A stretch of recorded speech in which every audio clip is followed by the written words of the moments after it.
नमस्कार दोस्तों, मैं देवेश आपका आपके चैनल प्रज्ञापत एकेडमी में बहुत बहुत स्वागत करता हूं। दोस्तों, हम हिमालय पढ़ रहे थे। हिमालय के बारे में हमने बताया था कि वो मुख्यतः दो हिस्सों में एक मुख्य हिमालय तक का रीजन हो गया, एक ट्रांस हिमालय का रीजन हो गया। तो हमने ट्रांस हिमालय में 3 श्रेणियां देखी थी, काराकोरम, लद्दाख और जास्कर रेंज, जिसको हमने विस्तारपूर्वक पढ़ लिया है पिछली 2 क्लासेस में। और अब हम जो आगे बढ़ना चाहते हैं तो सबसे पहले मुख्य हिमालय पढ़ेंगे। मुख्य हिमालय को विस्तृत रूप से अध्ययन करने के बाद हम मध्य हिमालय और शिवालिक के बारे में जानकारी प्राप्त करेंगे, जो कि अगले क्लासेस में होंगी। लेकिन आज की क्लास जो है महत्वपूर्ण बहुत है, क्योंकि आज की क्लास में हम मुख्य हिमालय, जिसको हम बृहद हिमालय, मुख्य हिमालय, हिमाद्री या ग्रेटर हिमालय के नाम से भी जानते हैं। ग्रेटर हिमालय,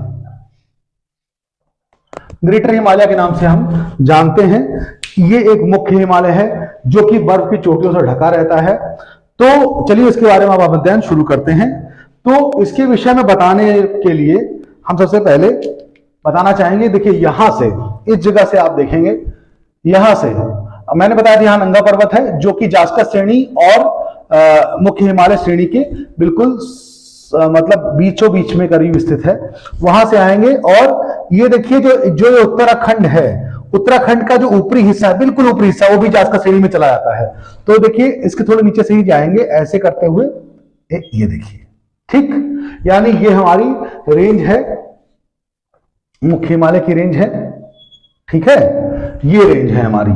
तो ये रेंज आगे जाती हुई इधर से आपकी नेपाल से होकर गुजरती है, नेपाल से होकर गुजरी, फिर ये इधर से होते हुए फिर यहां पर भी ये दिखाई देती है। चलिए, तो ये हमारी मुख्य हिमालय है। इसके पहले हमने जो रेंजेस देखी है वो ये काराकोरम थी, ये लद्दाख थी, ये जास्कर थी।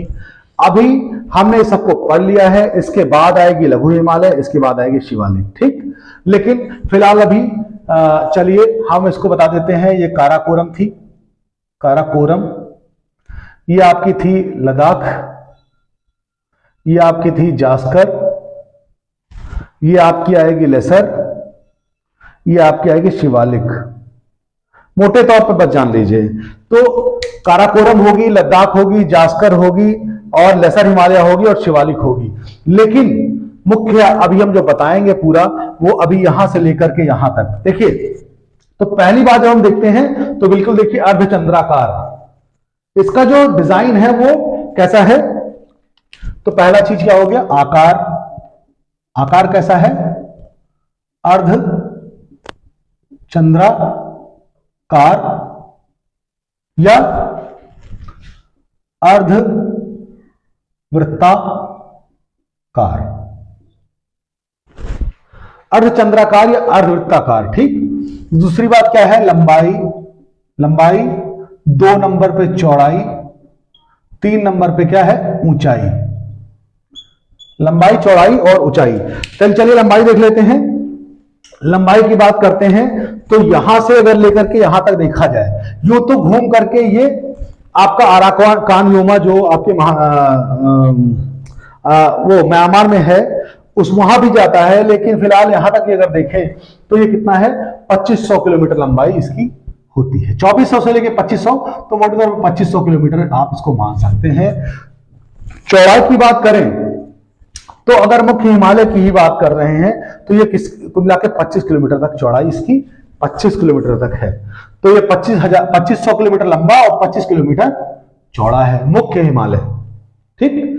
अब ऊंचाई की लेकिन बहुत ही गहन है। 25 किलोमीटर लगता है कि ये हम निकले और पहुंच गए, लेकिन 25 किलोमीटर पार करने में बड़ी बड़ी ऊंची ऊंची चोटियां हैं, तो इतना आसान नहीं उसे पार करना। ऊंचाई की बात अगर हम करते हैं तो कुछ चोटियां इसमें 8000 मीटर की भी है, कुछ 4000 मीटर की भी है। तो औसत ऊंचाई जो इसकी है 6100 किलोमीटर, ओ सॉरी, यहां मीटर होगा, 6100 मीटर इसकी औसत ऊंचाई हो जाएगी, ठीक है। अब अगर हम इसकी बात करते हैं, 2 और रेखाएं इसमें बताई जाती हैं। एक बताया जाता है हिम रेखा।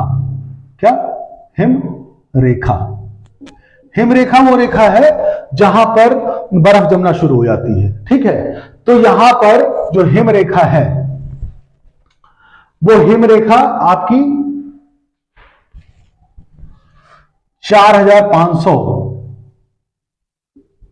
पे शुरुआत हो जाती है। 4500 पे आपकी हिमरेखा की शुरुआत हो जाती है, उसके ऊपर बर्फ पूरी आपको मिलेगी। और अगर हम आगे बात करते हैं ट्री लाइन, ट्री लाइन, अब यहां इंपॉर्टेंट बात यह है कि ट्री लाइन जो है, अब कहां तक पेड़ मिलते हैं। देखिए बहुत ऊंचाई पर जाने पर पेड़ मिलना बंद हो जाते हैं, क्योंकि अगर हम देखें तो मुख्य हिमालय के बाद इधर पूरी हरी भरी वैली है, उधर जाएंगे तो पूरा सूखा आपका वो हो जाएगा, आपका पूरा द्रास का पूरा ये एरिया लद्दाख का रीजन आ जाएगा। तो ट्री लाइन मतलब पहाड़ कितनी ऊंचाई पर जाकर के ठंड जैसी फिर जो वनस्पति है उसका मिलना बंद हो जाता है। तो अगर हम उसको दो भागों में बांट सकते हैं कि एक पूर्वी हिमालय और एक पश्चिमी हिमालय। पश्चिमी हिमालय, सॉरी इधर पूर्वी लिखे तो सही रहेगा, पश्चिमी हिमालय, और इधर रखेंगे पूर्वी हिमालय। पूर्वी हिमालय का वही एरिया सेवन सिस्टर्स वाला जो एरिया है। तो अब एक बात याद रखिएगा, पूर्वी हिमालय पर अधिक ऊंचाई तक जो है, अधिक ऊंचाई तक चलते जाएंगे तब भी आपको ट्री लाइन मिलती रहेगी, जबकि पश्चिमी में ऐसा नहीं है। पश्चिमी में आपका मान चलिए कि 3300 मीटर से लेकर के और 33 से यहां ना लिखेगा, 3300 से लेकर के 3600 मीटर, ये आपका पश्चिमी हिमालय में 3300 से 3600, और इधर क्या होगा करीब 3600 से लेकर 3800 मीटर। इतनी ऊंचाई पर भी क्या है, ये आपके कोणधारी वन ये सब आपको पाए जाते रहेंगे। कोणधारी वन ऐसे करके ये आपके ट्री लाइन जिसको कहते हैं, पहाड़ों पर कितनी ऊंचाई तक वो आपको मिलती रहेगी, आपको 3600 से 3800 मीटर की ऊंचाई तक, और उसके बाद मिलना कम हो जाएगी। तो मैंने आपको इतना, अभी इसका बेसिक जो स्ट्रक्चर है वो इतना ही है कि लंबाई इसकी 2500 किलोमीटर और चौड़ाई 25 मीटर, ऊंचाई 6100 मीटर। एवरेज है सब, ये औसत बता रहा हूं, कहीं ज्यादा भी हो सकता है और कहीं कम भी हो सकता है। हिमरेखा 4500 मीटर के बाद मिलना शुरू हो जाएगी। ट्री लाइन इसकी क्या होगी पश्चिमी भाग में। अच्छा एक बात और बता दें, पश्चिमी जो पूर्वी हिस्सा है, आपने पूर्वी हिस्से में लाल पांडा के बारे में सुना होगा, यानी कि कई ऐसे जीव हैं जो उधर तरफ ज्यादा मिलते हैं, यानी कि पूर्वी हिमालय जो है विविधता के क्षेत्र में ज्यादा बढ़िया है, इधर का विविधता मिलती है। जैसे आपका पश्चिमी घाटों पर विविधता पाई जाती है, इसी तरीके से यहां पर भी कई अभयारण्य भी हैं, वहां पर विविधताएं पाई जाती हैं। तो पूर्वी हिमालय में विविधता ऊंचाई के साथ विविधता बहुत देर तक प्लस प्लस प्लस विविधता अधिक है, पर इतनी इसमें नहीं है। पश्चिमी हिमालय में विविधता उतनी नहीं है जितनी पूर्वी हिमालय में है। तो विविधता के माने में ये आगे निकल जाता है, और ट्री लाइन हो गया उसमें भी आगे निकल जाता है। ये सब चीजें आपने यहां पर देखी। चलिए आगे बढ़ते हैं। अब हम शुरू करते हैं सबसे पहले इधर से, जो ये आपका ये हिमालय रेंज है, इस हिमालय रेंज का सबसे उत्तरी पर्वत मान लीजिए मोटे तौर पे ये कौन सा पर्वत हो जाता है, नंगा पर्वत। ठीक है, सबसे उधर का जो पर्वत है ये है नंगा पर्वत। ठीक है, क्या हो जाता है ये नंगा पर्वत, नंगा पर्वत। ठीक है, जिसकी ऊंचाई मैंने बताई थी 8124 मीटर होती है। तो एक यहां से लेकर के यहां पर एक पर्वत पाया जाता है नामचबरवा, नामचबरवा। तो इधर नामचबरवा हिमालय नंगा पर्वत से लेकर नामचबरवा तक सीधे फैला हुआ है।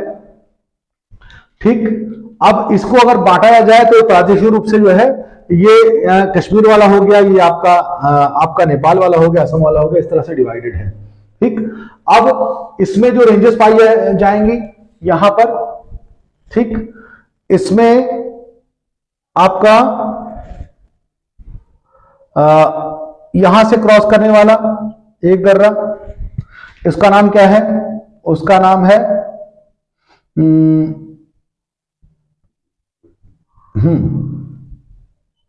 एक दर्रा ये हो जाएगा, और एक यहां से लेह लद्दाख जाने वाला दर्रा हो जाएगा, ये आपका रोहतांग हो गया।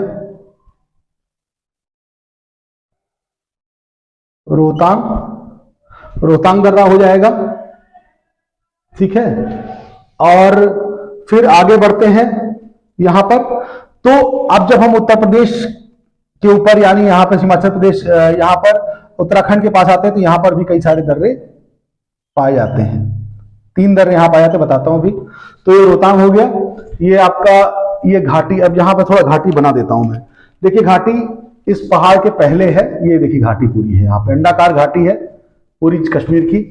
ठीक है, तो यहां से जब ऊपर बढ़ेंगे तो हिमालय पे ही ये है जोजिला। क्या? जोजिला। 2 मुख्य दर्रे हो गए, एक रोहतांग दर्रा, एक जोजिला दर्रा। 2 प्रमुख दर्रे यहां पर हो गए। अगर यहां पे दर्रों की बात करें तो फिलहाल यहां कोई और विशेष दर्रे नहीं है। घाटी की बात करते हैं तो घाटी अभी मुख्यतः घाटी के जो दर्रे कहे जाएंगे, ये मध्य हिमालय जब आएगा तब मैं आपको घाटी के दर्रों के बारे में बताऊंगा। ठीक है, फिलहाल अभी पहाड़ के मुख्य दर्रों के बारे में बात करते हैं।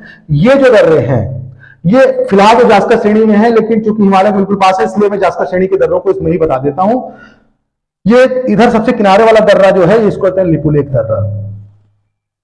इधर नीचे तरफ से दिखा देता हूं। ठीक है, ये कौन सा दर्रा है? लिपुलेख, लिपुलेख दर्रा।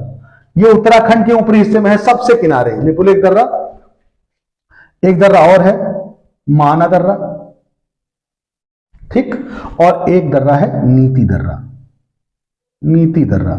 तो ये रेड कलर दिखाया है तो मैं दर्रा नहीं लिख रहा हूं, सीधे नाम लिख रहा हूं, नीति, माना और लिपुलेख।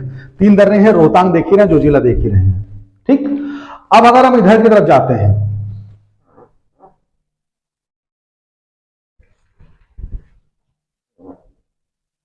ठीक, तो सिक्किम में दर्रे मिल जाएंगे आपको। ठीक है, यहां पर सबसे इधर की तरफ कोने की तरफ, ये तो आपका पूरा यहां पे आपको दिखाते हैं, इस तरफ से है, राहिनी तरफ से दर्रे हैं। तो एक दर्रा चीन जाने के लिए दर्रा हो गया, एक दर्रा और चीन जाने के लिए हो गया, 2 दर्रे हो गए, और एक दर्रा और चीन जाने के लिए हो गया। यहां पे 3 दर्रे बेसिकली मिलते हैं। तो एक दर्रे का नाम क्या है? इसका नाम है नाथुला। क्या? नाथुला, नाथुला दर्रा। ये यहां से पार होकर के हम तिब्बत निकल जाएंगे, नाथुला दर्रा। ठीक है, उसके बाद आपका अगर यहां की बात करें और थोड़ा सा इधर आ जाते हैं तो यहां पर एक दर्रा मिल जाएगा, इसका नाम है बोमडिला दर्रा। बोमडिला, बोमडिला। ठीक है, यहां पर एक और दर्रा है, इसका नाम है, इधर नीचे दिखाते हैं, इसका नाम है डोकिया दर्रा। डोकिया। ठीक है, नाथुला, डोकिया, और यहां पर एक दर्रा और, इसका नाम है जेलेपला।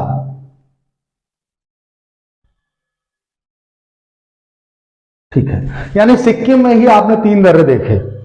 ठीक है, नाथुला, डोकिया और जेलेपला। आप याद कर लीजिए इसको। ये एक बोमडिला है और बोमडिला के पास ही यहां पर एक यांग्याप दर्रा है।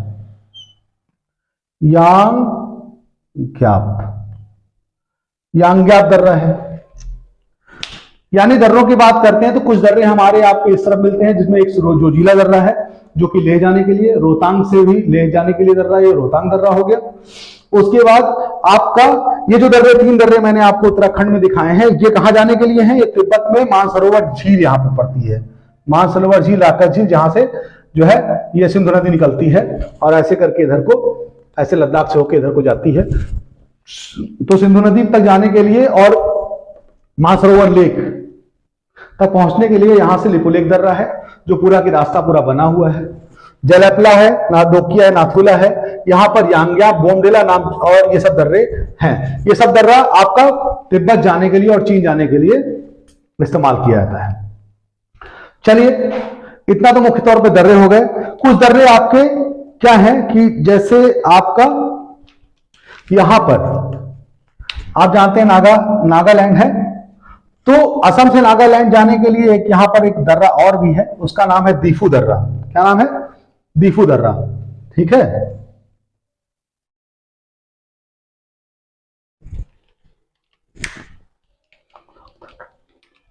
दीफू दर्रा है, एक दीफू दर्रा, दीफू दीफू दर्रा, दीफू दीफू दर्रा, और एक पांगसांग दर्रा, पांगसांग पांगसांग दर्रा, पांगसांग दर्रा और दीफू दर्रा, दो दर्रे हैं आपके। इसके अलावा आपका ये मुख्य मुख्य इतने दर्रे आपके हो गए, ठीक है। इतने दर्रों की बहुत ज्यादा आगे जाने की जरूरत नहीं है, बस इतने दर्रे आपके बहुत हैं। फिर हम आपको बताते हैं कुछ हिमनद, जो मुख्य हिमनद है। तो हिमनदों में आपका जो मुख्य हिमनद होंगे, एक आपका यहां पर आपका गंगा का निकलने वाला गंगोत्री हिमनद होगा, यमुनोत्री हिमनद होगा, गंगोत्री और यमुनोत्री हिमनद होगा, और एक मिलाम हिमनद होगा, ठीक है। तो अगर हिमनद की बात करें तो तीन हिमनद मिलेंगे, कौन से? गंगोत्री, यमुनोत्री और मिलाम, मिलाम। तो आपने तीन दर्रों को देखा, तीन दर्रे माना, नीति, लिपु, ये उत्तराखंड के दर्रे हैं, माना, नीति और लिपुलेख। और वहीं पर तीन जो है गंगोत्री, यमुनोत्री और मिलाम, ठीक है।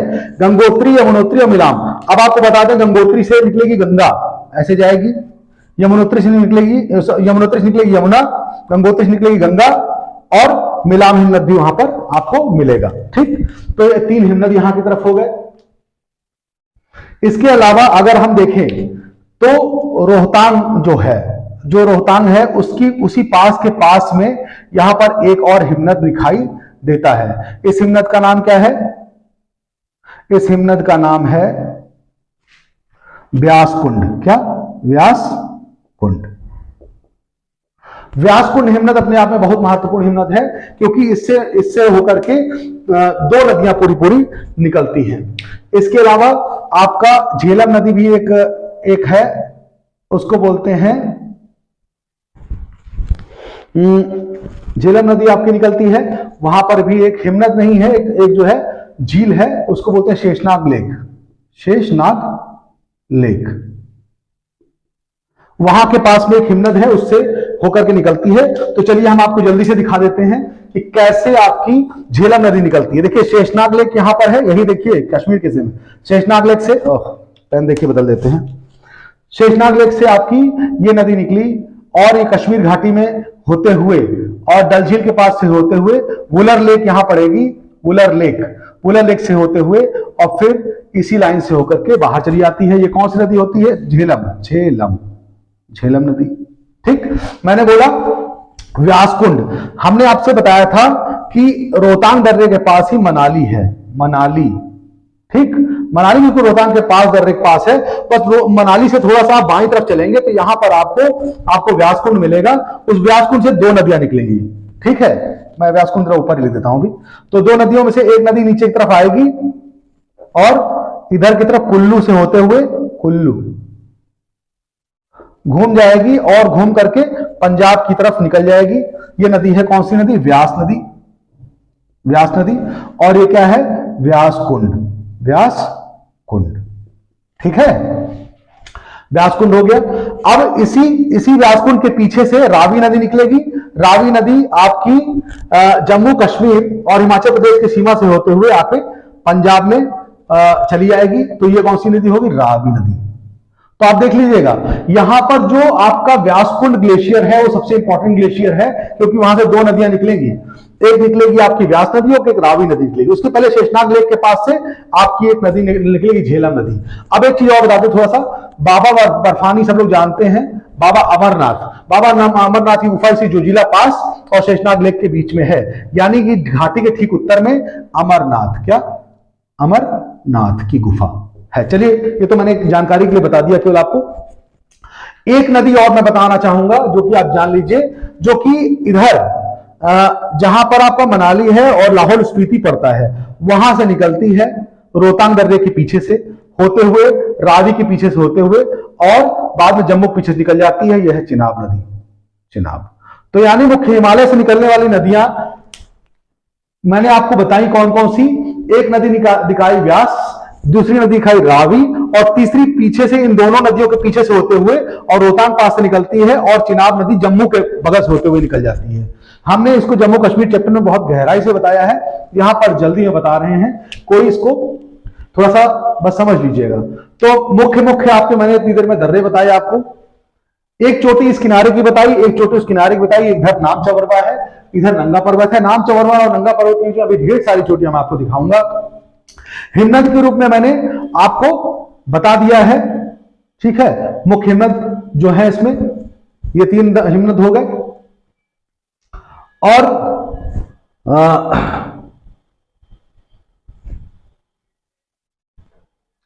इतना चीजें हो इसमें हो गई हैं। तो अब हमारा मौका किस चीज का है? अब हमारा मौका है कि अब हम पहाड़ों को थोड़ा सा पढ़ लेते हैं। तो इसमें जो है कौन कौन से हो गए? हाँ, अब हम चलिए चोटियां लाइन से पढ़ना शुरू करते हैं। अब हम चोटियों को ऊंचाई से दिखाएंगे, पूरा रेड पेन से दिखाते हैं। चलिए, सबसे पहले आपका नाम चवरवा हो गया,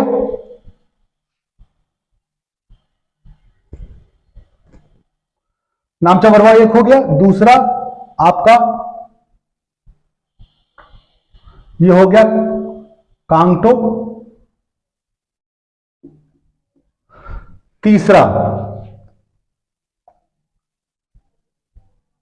तीसरी चोटी हो गई कुला कांगड़ी। कुला कांगड़ी, देखिए हम पूरब से पश्चिम की ओर सब बढ़ते चले जा रहे हैं, ठीक है। कुला कांगड़ी हो गई, उसके बाद आप आ जाएंगे, कुला कांगड़ी हो गई, और उसके बाद आपका यहां पे कोई विशेष चोटी नहीं होगी। फिर आप जैसे ही इसको पार करेंगे, सिक्किम को पार करेंगे, तो वैसे ही आपका कौन सा आएगा? कंचनजंगा। इधर दिखा देते हैं, क्या? कंचनजंगा,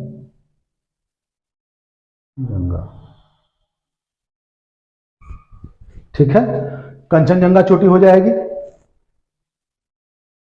फिर उसके बाद मकालू, मकालू चोटी आ जाएगी। कंचनजंगा हो गई, फिर आपकी मकालू चोटी आ जाएगी। एक सेकेंड, ठीक है। तो इसके बाद क्या हो जाएगा? मकालू चोटी आ जाएगी। मकालू के बाद अगली चोटी कौन सी आ जाएगी? एवरेस्ट आ जाएगी। एवरेस्ट, ठीक है। एवरेस्ट के बाद आपकी चोटी होगी जो, वो होगी गौरी शंकर।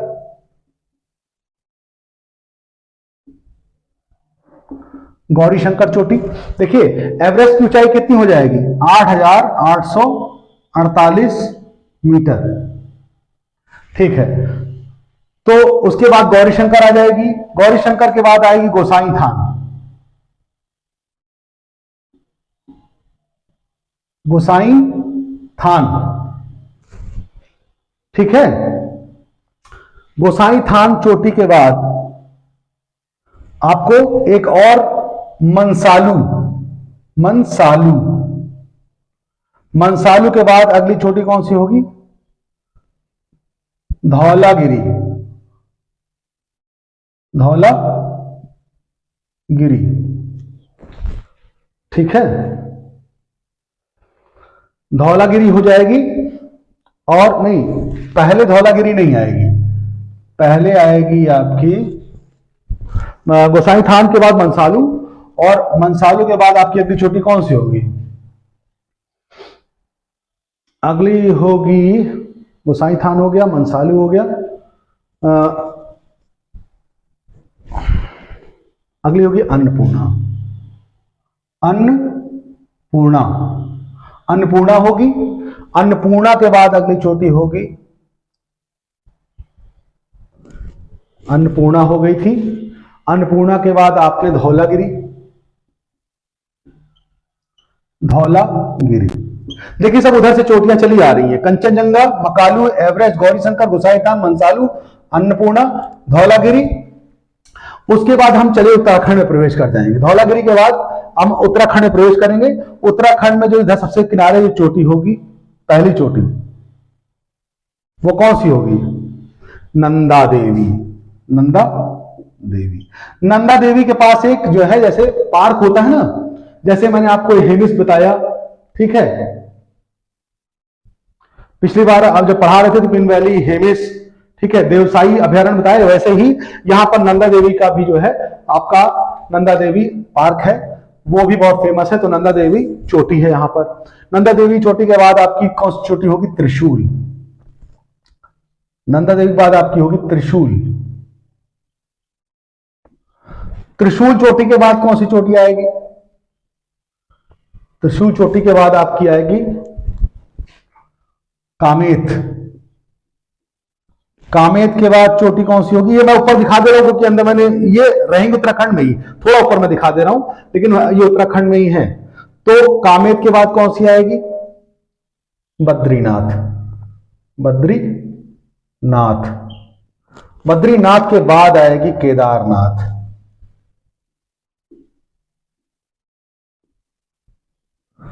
ठीक है, तो कुल मिलाकर के इतनी चीजें महत्वपूर्ण थी जो कि मुझे आपको बतानी थी। अब सामान्य तौर पर सारी चीजें हमने आपको बता दी हैं। अगर आपके ट्रांस हिमालय और मुख्य हिमालय के बीच में से कोई भी चीज आपकी छूट जाएगी, चाहे नदियां हो, चाहे वो आपकी झील हो, चाहे कोई विशेष चीज होगी, अगर कोई छूट जाएगी तो एक क्लास के अंदर मैं उसको कवर करके, जो जो मुझसे दिमाग से है, दिमाग से निकल गई कोई एक पॉइंट बताना, तो वो पॉइंट मैं आपको कवर कर दूंगा किसी एक जगह बता करके। वहां जितनी चीजें छूट गई हैं, छोटी छोटी, मान लीजिए इसमें एक चोटी छूट गई हो तो मैं आपको बता दूंगा कि चोटी, तो आप उसको जान लीजिएगा।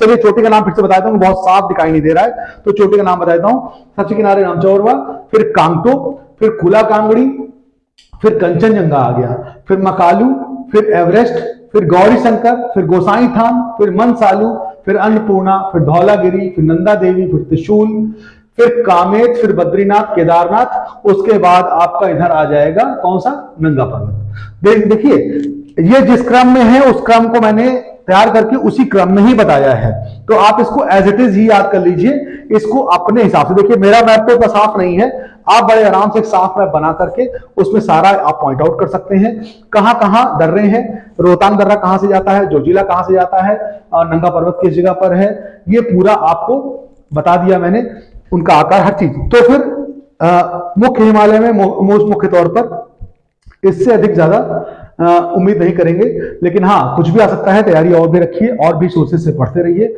और मस्त रहिए। तो फिर अब अगले क्लास में हम लघु हिमालय और शिवालिक हिमालय की तरफ बढ़ेंगे। तब तक के लिए बहुत बहुत शुक्रिया।